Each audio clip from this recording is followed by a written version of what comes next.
A lot of guys ask me how to go to parties and stuff like that.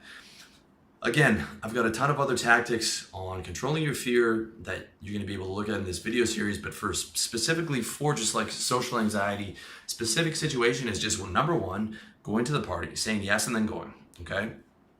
And then you're gonna have a few goals like, okay, let me just make conversation. Let me talk to two girls. Let me ask someone for directions here.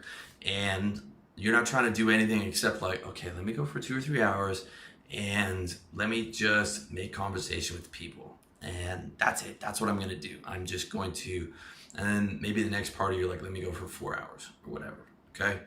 Just to the point where you're like, you get to the point where you're comfortable and you're functional and you're able to do it.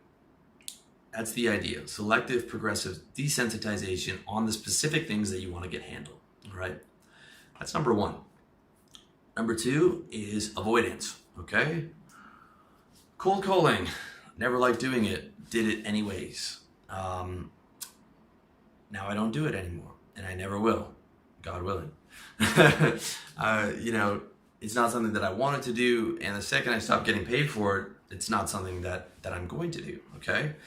I was functional at it, I was good at it, but I never liked doing it, all right?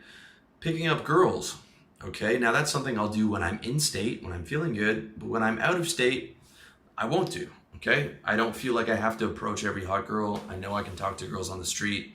I've gotten myself functional. I've probably gotten myself past functional, past where I needed to be. I've approached a ton of girls, probably spent more time on it than I should have.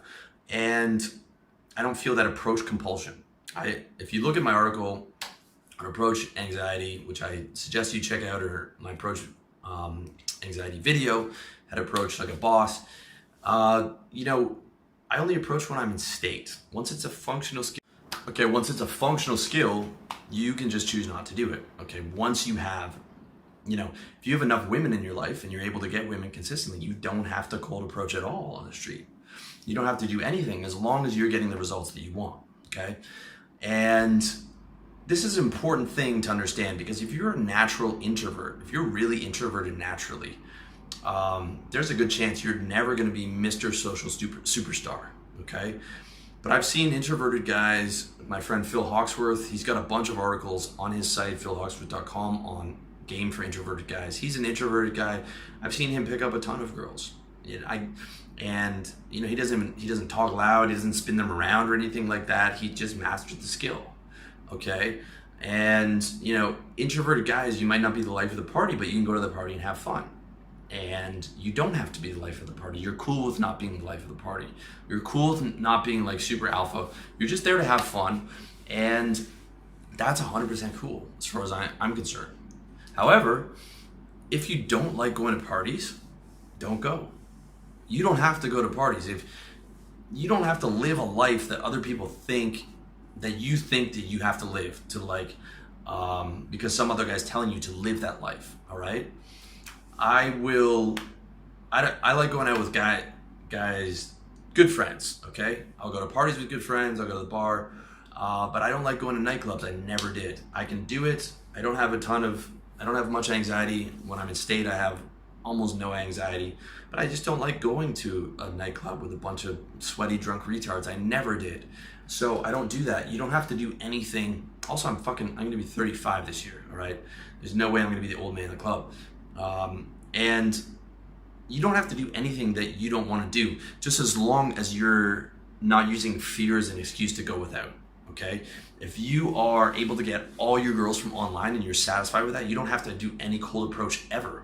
You don't have to do one cold approach in your life, because it doesn't matter, okay? What matters is the result. What matters is that you are getting it done, all right? So you have 100% permission from me to either not do the things that you don't want to do if you are satisfied and happy with your life and you're getting all the things that you need, or you have permission to transition away from those things, okay? Like cold calling, you can transition your business into getting someone to cold call for you, or moving your stuff online so you can use online marketing and writing articles and things like, and organic traffic and things like that. Or you can move your game online, all right? You don't have to rely on day game to approach girls. It'd be good if you're able to go up to a girl and approach her. That's a good skill set to have. But if you get that, or maybe even if you don't, you can transition to online. You can not go to parties if you don't want to. Maybe you've got to the point where you have gotten functional. It's probably better if you've gotten functional, and then you just decide, what, I'm not super into this.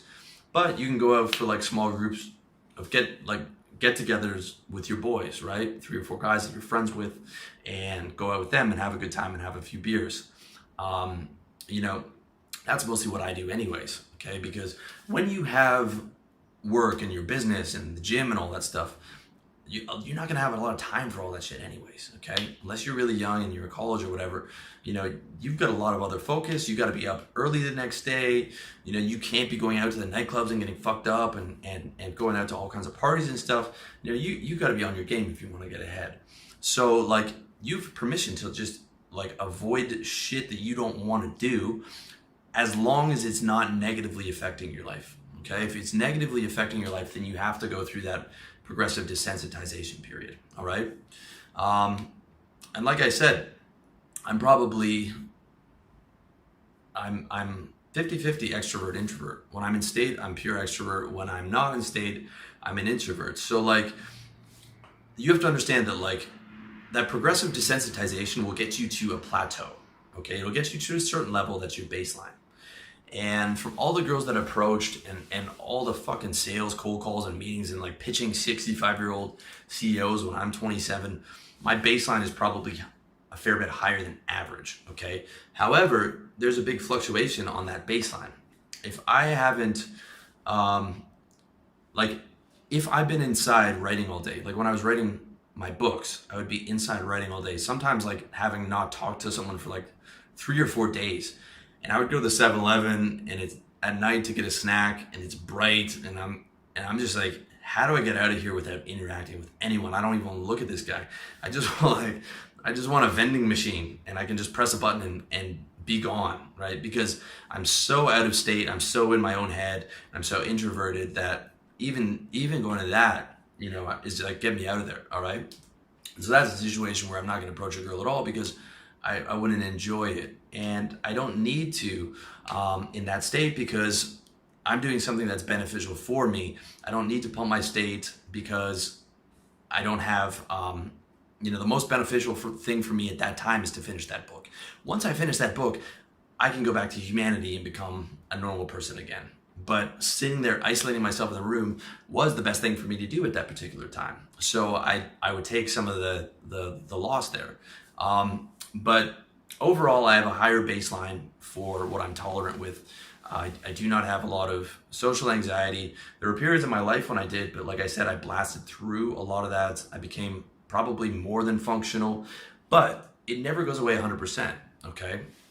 And I'm about 20 to 30% off my peak mental toughness. My peak mental toughness is when I was like, I'm selling all day, I'm fucking, pitching CEOs in the bathroom of conferences, and then I'm approaching girls at night, and I'm selling girls at night to come home with me or whatever, and just like a machine, okay? And I've been away from cold calling for a couple years. If I had to go back to it, it would be an uncomfortable adjustment, and I'm very happy that I don't. And it would take a while to get back to that level, but I'm willing to sacrifice like 25% of that mental toughness because I live with much less of that, like, fear, the day-to-day, like dealing with angry clients and all the shit that I had to deal with from, that business level. Just like psyching myself up to get in there to that CEO. And it's not a way that I wanted to live forever. Okay, so I put it into a position where I don't have to do those things. And since I don't get paid to approach girls, and there's never a period where I'm really struggling or, I'm like desperate for it. I don't have to do it unless I'm in state. And with online, it's so easy. It's just, you have so many opportunities available that, you don't have to do a lot of the stuff that you don't want to do, okay? That's really important. to understand is that, okay, you know, when you're really going through this, the progressive desensitization, and you're going through it hard and you're getting to higher levels, that if you stop doing it, you will lose from your peak level, but you will have attained a higher baseline. Where you decide to stop is up to you, okay? I recommend being functional, all right?